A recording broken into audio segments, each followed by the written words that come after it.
मित्रों नमस्कार। मैं ओम प्रकाश तिवारी। कथा कहानी में आज कहानी पाठ है। कहानी है प्रसिद्ध कहानीकार कृष्णचंद्र की जामुन का पेड़। प्रेमचंद के बाद जिन कहानीकारों ने कहानी विधा को नई ऊंचाइयों तक पहुंचाया, उनमें उर्दू कथाकार कृष्णचंद्र का नाम महत्वपूर्ण है। जामुन का पेड़ कृष्णचंद्र की एक प्रसिद्ध हास्य व्यंग कथा है। हास्य व्यंग के लिए चीजों को अनुपात से ज्यादा फैला फुला कर दिखलाने की परिपाटी पुरानी है और यह कहानी भी उसका अनुपालन करती है। इसलिए यहाँ घटनाएं अतिशयोक्तिपूर्ण और अविश्वसनीय जान पड़े तो हैरत नहीं है। विश्वसनीयता ऐसी रचनाओं के मूल्यांकन की कसौटी नहीं हो सकती। प्रस्तुत पाठ में हंसते हंसते ही हमारे भीतर इस बात की समझ पैदा होती है कि कार्यालयी तौर तरीकों में पाया जाने वाला विस्तार कितना निरर्थक और पदानुक्रम कितना हास्यास्पद है। बात यहीं तक नहीं रहती। इस व्यवस्था की संवेदन शून्य एवं अमानवीय होने का पक्ष भी हमारे सामने आता है। तो प्रस्तुत है कहानी जामुन का पेड़। रात को बड़े जोर का झक्कड़ चला। सेक्रेटेरिएट के लॉन में जामुन का एक पेड़ गिर पड़ा। सवेरे को जब माली ने देखा तो उसे पता चला कि पेड़ के नीचे एक आदमी दबा पड़ा है। माली दौड़ा दौड़ा चपरासी के पास गया। चपरासी दौड़ा दौड़ा क्लर्क के पास गया। क्लर्क दौड़ा दौड़ा सुपरिंटेंडेंट के पास गया। सुपरिंटेंडेंट दौड़ा दौड़ा बाहर लॉन में आया। मिनटों में गिरे हुए पेड़ के नीचे दबे हुए आदमी के चारों ओर भीड़ इकट्ठी हो गई। बेचारा जामुन का पेड़ कितना फलदार था, एक क्लर्क बोला, और इसकी जामुनें कितनी रसीली होती थी। दूसरा क्लर्क याद करते हुए बोला, मैं फलों के मौसम में झोली भर कर ले जाता था। मेरे बच्चे इसकी जामुनें कितनी खुशी से खाते थे। तीसरा क्लर्क लगभग रुआसा होकर बोला, मगर यह आदमी? माली ने दबे हुए आदमी की तरफ इशारा किया। हाँ, यह आदमी। सुपरिंटेंडेंट सोच में पड़ गया। पता नहीं जिंदा है कि मर गया। एक चपरासी ने पूछा। मर गया होगा, इतनी भारी पेड़ जिसकी पीठ पर गिरे वह बच कैसे सकता है? दूसरा चपरासी बोला, नहीं, मैं जिंदा हूं। दबे हुए आदमी ने बड़ी कठिनता से कराहते हुए कहा। जिंदा है? एक क्लर्क ने ताज्जुब से कहा। पेड़ से हटाकर इसे जल्दी से निकाल लेना चाहिए, माली ने सुझाव दिया। मुश्किल मालूम होता है, एक सुस्त, कामचोर और मोटा चपरासी बोला। पेड़ का तना बहुत भारी और वजनी है। क्या मुश्किल है? माली बोला। अगर सुपरिंटेंडेंट साहब हुक्म दें तो अभी 15-20 माली, चपरासी और क्लर्क लगाकर पेड़ के नीचे से दबे हुए आदमी को निकाला जा सकता है। माली ठीक कहता है। बहुत से क्लर्क एक साथ बोल पड़े, लगाओ जोर, हम तैयार हैं। एक साथ बहुत से लोग पेड़ को उठाने को तैयार हो गए। ठहरो, सुपरिंटेंडेंट बोला, मैं अंडर सेक्रेटरी से पूछ लूं। सुपरिंटेंडेंट अंडर सेक्रेटरी के पास गया। अंडर सेक्रेटरी डिप्टी सेक्रेटरी के पास गया। डिप्टी सेक्रेटरी ज्वाइंट सेक्रेटरी के पास गया। ज्वाइंट सेक्रेटरी चीफ सेक्रेटरी के पास गया। चीफ सेक्रेटरी मिनिस्टर के पास गया। मिनिस्टर ने चीफ मिनिस्टर से कुछ कहा।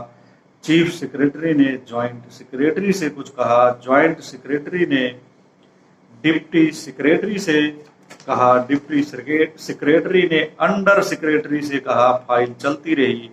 इसी में आधा दिन बीत गया। दोपहर के खाने पर दबे हुए आदमी के चारों ओर बहुत भीड़ हो गई थी। लोग तरह तरह की बातें कर रहे थे। कुछ मनचले क्लर्कों ने समस्या को खुद ही सुलझाना चाहा। वह हुकूमत के फैसले का इंतजार किए बिना पेड़ को अपने आप हटा देने का निश्चय कर रहे थे कि इतने में सुपरिंटेंडेंट फाइल लिए भागा भागा आया। बोला, हम लोग खुद इस पेड़ को नहीं हटा सकते। हम लोग व्यापार विभाग से संबंधित हैं और यह पेड़ की समस्या है जो कृषि विभाग के अधीन है। मैं इस फाइल को अर्जेंट मार्क करके कृषि विभाग में भेज रहा हूं। वहां से उत्तर आते ही इस पेड़ को हटवा दिया जाएगा।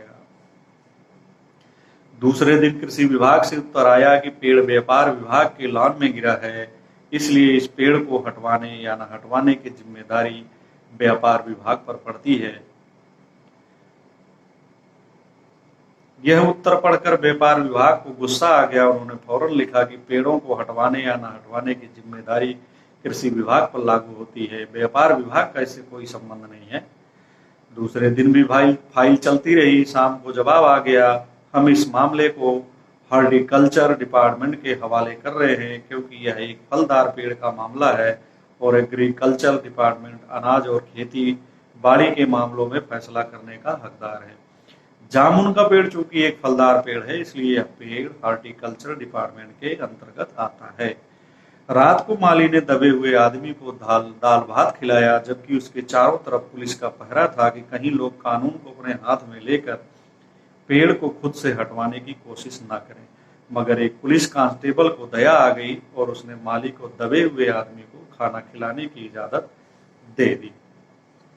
माली ने दबे हुए आदमी से कहा, तुम्हारी फाइल चल रही है, उम्मीद है कल तक फैसला हो जाएगा। दबा हुआ आदमी कुछ नहीं बोला। माली ने पेड़ के तने को ध्यान से देखकर कहा, अच्छा हुआ कि तना तुम्हारे कूल्हे पर गिरा, अगर कमर पर गिरता तो रीढ़ की हड्डी टूट जाती। दबा हुआ आदमी फिर भी कुछ नहीं बोला। माली ने फिर कहा, तुम्हारा यहाँ कोई वारिस है तो मुझे उसका आता पता बताओ, मैं उन्हें खबर देने की कोशिश करूंगा। मैं लावारिस हूँ, दबे हुए आदमी ने बड़ी मुश्किल से कहा। माली खेद प्रकट करता हुआ वहां से हट गया। तीसरे दिन हॉर्टिकल्चर डिपार्टमेंट से जवाब आ गया। बड़ा कड़ा जवाब था और व्यंग्यपूर्ण।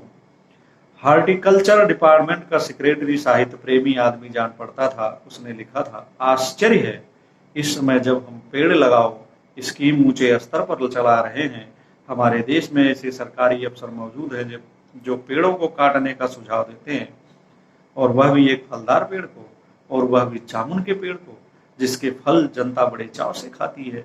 हमारा विभाग किसी हालत में इस फलदार वृक्ष को काटने की इजाजत नहीं दे सकता। अब क्या किया जाए? इस पर एक मनचले ने कहा, अगर पेड़ काटा नहीं जा सकता तो इस आदमी को ही काट कर निकाल दिया जाए। यह देखिए, उस आदमी ने इशारे से बताया, अगर इस आदमी को ठीक बीच में से यानी धड़ से काटा जाए तो आधा आदमी इधर से निकल जाएगा, आधा आदमी उधर से बाहर आ जाएगा और पेड़ वहीं का वहीं रहेगा। मगर इस तरह तो मैं मर जाऊंगा। दबे हुए आदमी ने आपत्ति प्रकट करते हुए कहा, यह भी ठीक कहता है, एक क्लर्क बोला। आदमी को काटने वाली युक्ति प्रस्तुत करने वाले ने भरपूर विरोध किया। आप जानते नहीं हैं आजकल प्लास्टिक सर्जरी कितनी उन्नति कर चुकी है। मैं तो समझता हूं अगर इस आदमी को बीच में से काट कर निकाल दिया जाए तो प्लास्टिक सर्जरी से धड़ के स्थान से इस आदमी को फिर से जोड़ा जा सकता है। इस बार फाइल को मेडिकल डिपार्टमेंट में भेज दिया गया। मेडिकल डिपार्टमेंट ने फौरन एक्शन लिया और जिस दिन फाइल उसके विभाग में पहुंची उसके दूसरे ही दिन उन्होंने अपने विभाग का सबसे योग्य प्लास्टिक सर्जन छानबीन के लिए भेज दिया। सर्जन ने दबे हुए आदमी को अच्छी तरह टटोलकर उसका स्वास्थ्य देखकर खून का दबाव देखा, नाड़ी की गति को परखा, दिल और फेफड़ों की जांच करके रिपोर्ट भेज दी कि इस आदमी का प्लास्टिक ऑपरेशन तो हो सकता है और ऑपरेशन सफल भी होगा, मगर आदमी मर जाएगा। इसलिए यह फैसला भी रद्द कर दिया गया। रात को माली ने दबे हुए आदमी के मुंह में खिचड़ी डालते हुए उसे बताया कि अब मामला ऊपर चला गया है। सुना है कि कल सेक्रेटेरिएट के सारे सेक्रेटरियों की मीटिंग होगी, उसमें तुम्हारा केस रखा जाएगा। उम्मीद है सब काम ठीक हो जाएगा। दबा हुआ आदमी एक आह भरकर धीरे से बोला, ये तो माना कि तगाफुल ने करोगे, लेकिन ये तो माना कि तगाफुल ना करोगे, लेकिन खाक हो जाएंगे हम तुमको खबर होने तक। ये मिर्जा गालिब का शेर है। माली ने अचंभे से मुंह में उंगली दबा ली और चकित भाव से बोला, क्या तुम शायर हो? दबे हुए आदमी ने धीरे से सिर हिला दिया। दूसरे दिन माली ने चपरासी को बताया। चपरासी ने क्लर्क ने हेड क्लर्क को। थोड़ी ही देर में सेक्रेटरिएट में यह अफवाह फैल गई कि दबा हुआ आदमी शायर है। बस फिर क्या था, लोगों का झुंड शायर को देखने के लिए उमड़ पड़ा। इसकी चर्चा शहर में भी फैल गई। शाम तक गली से शायर जमा होने शुरू हो गए। सेक्रेटरिएट का लान भांत भांत के कवियों से भर गया और दबे हुए आदमी के चारों ओर कवि सम्मेलन का सा वातावरण उत्पन्न हो गया। सेक्रेटरिएट के कई क्लर्क और अंडर सेक्रेटरी तक, जिन्हें साहित्य और कविता से लगाव था, रुक गए। कुछ शायर दबे हुए आदमी को अपनी कविताएं और दोहे सुनाने लगे। कई क्लर्क उनको अपनी कविता पर आलोचना करने को मजबूर करने लगे। जब यह पता चला कि दबा हुआ आदमी एक कवि है, तो सेक्रेटरिएट की सब कमेटी ने फैसला किया कि चूंकि दबा हुआ आदमी एक कवि है, इसलिए इस फाइल का संबंध न एग्रीकल्चर डिपार्टमेंट से है न हॉर्टिकल्चर डिपार्टमेंट से, बल्कि सिर्फ कल्चरल डिपार्टमेंट से है। कल्चरल डिपार्टमेंट से अनुरोध किया गया कि जल्द से जल्द मामले का फैसला करके अब आगे कवि को इस फलदार पेड़ से छुटकारा दिलाया जाए। फाइल कल्चरल डिपार्टमेंट के अनेक विभागों से गुजरती हुई साहित्य अकादमी के सेक्रेटरी के पास पहुंची। बेचारा सेक्रेटरी उस समय अपनी गाड़ी में सवार होकर सेक्रेटरिएट पहुंचा और दबे हुए आदमी से इंटरव्यू लेने लगा। तुम कवि हो? उसने पूछा। जी हाँ, दबे हुए आदमी ने जवाब दिया। किस उपनाम से शोभित हो? ओस। ओस? सेक्रेटरी जोर से चीखा। क्या तुम वही ओस हो जिसका गद्य संग्रह ओस के फूल अभी हाल ही में प्रकाशित हुआ है? दबे हुए कवि ने हुंकार में सिर हिलाया। क्या तुम हमारी अकादमी के मेंबर हो? सेक्रेटरी ने पूछा। नहीं। आश्चर्य है, सेक्रेटरी जोर से चीखा। इतना बड़ा कवि, ओस के फूल का लेखक और हमारी अकादमी का मेंबर नहीं? उफ, कैसी भूल हो गई हमसे। इतना बड़ा कवि और कैसी अंधेरी गुमनामी में दबा पड़ा है। गुमनामी में नहीं, एक पेड़ के नीचे दबा हूं। कृपया मुझे इस पेड़ के नीचे से निकालिए, अभी बंदोबस्त करता हूं। सेक्रेटरी फौरन बोला और फौरन उसने अपने विभाग में रिपोर्ट की। दूसरे दिन सेक्रेटरी भागा भागा कवि के पास आया और बोला, मुबारक हो, मिठाई खिलाओ, हमारी सरकारी साहित्य अकादमी ने तुम्हें अपनी केंद्रीय शाखा का मेंबर चुन लिया है। यह लो चुनाव पत्र। मगर मुझे इस पेड़ के नीचे से तो निकालो, दबे हुए आदमी ने कराह कर कहा। उसकी सांस बड़ी मुश्किल से चल रही थी और उसकी आंखों से मालूम होता था कि वह घोर पीड़ा और दुख में पड़ा है। हम यह नहीं कर सकते, सेक्रेटरी ने कहा, और जो हम कर सकते थे वह हमने कर दिया। बल्कि हम तो यहाँ तक कर सकते हैं कि अगर तुम मर जाओ तो तुम्हारी बीवी को वजीफा दिला सकते हैं। अगर तुम दरख्वास्त दो तो हम वह भी कर सकते हैं। मैं अभी जीवित हूं, कभी रुक रुक कर बोला, मुझे जिंदा रखो। मुसीबत यह है, सरकारी साहित्य अकादमी का सेक्रेटरी हाथ मलते हुए बोला, हमारा विभाग सिर्फ कल्चर से संबंधित है। पेड़ काटने का मामला कलम दवात से नहीं, आरी कुल्हाड़ी से संबंधित है। उसके लिए हमने फॉरेस्ट डिपार्टमेंट को लिख दिया है और अर्जेंट लिखा है। शाम को माली ने आकर दबे हुए आदमी को बताया, कल फॉरेस्ट डिपार्टमेंट के आदमी आकर इस पेड़ को काट देंगे और तुम्हारी जान बच जाएगी। माली बहुत खुश था, दबे हुए आदमी के स्वास्थ्य का जवाब दे रहा था, मगर वह किसी न किसी तरह अपने जीवन के लिए लड़े जा रहा था। कल सवेरे तक किसी न किसी तरह उसे जीवित रहना है। दूसरे दिन जब फॉरेस्ट डिपार्टमेंट के आदमी आरी कुल्हाड़ी लेकर पहुंचे तो उनको पेड़ काटने से रोक दिया गया। मालूम हुआ कि विदेश विभाग से हुक्म आया है इस पेड़ को ना काटा जाए।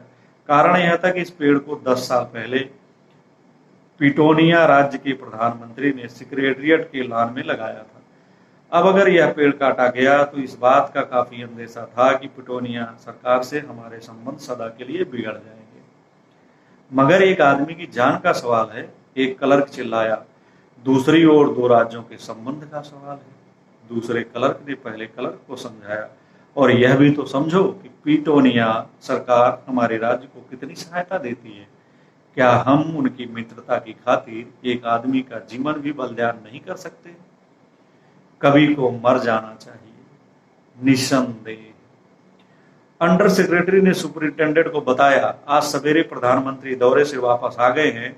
आज 4 बजे विदेश विभाग इस पेड़ की फाइल उनके सामने पेश करेगा। जो वे फैसला देंगे वही सबको स्वीकार होगा। शाम के 5 बजे स्वयं सुपरिंटेंडेंट कवि की फाइल लेकर उसके पास आया। सुनते हो? आते ही वह खुशी से फाइल को हिलाते हुए चिल्लाया, प्रधानमंत्री ने इस पेड़ को काटने का हुक्म दे दिया और इस घटना की सारी अंतर्राष्ट्रीय जिम्मेदारी अपने सिर पर ले ली है। कल यह पेड़ काट दिया जाएगा और तुम इस संकट से छुटकारा हासिल कर लोगे। सुनते हो, आज तुम्हारी फाइल पूर्ण हो गई। मगर कवि का हाथ ठंडा था, आंखों की पुतलियां निर्जीव और चींटियों की एक लंबी पात उसके मुंह में जा रही थी। उसके जीवन की फाइल भी पूर्ण हो चुकी थी। धन्यवाद दोस्तों, उम्मीद करता हूं कि यह कहानी आपको पसंद आई होगी। तो आप इसकी चर्चा अपने मित्रों से करें, शेयर करें, लाइक करें, टिप्पणी करके अपनी राय दें और चैनल को सब्सक्राइब करना ना भूलें। सब्सक्राइब करने से फ़ायदा ये होगा कि आपको जब भी इस चैनल पर कोई नया वीडियो अपलोड होगा तो उसकी सूचना मिल जाया करेगी और आप उसका लाभ उठा सकेंगे। धन्यवाद।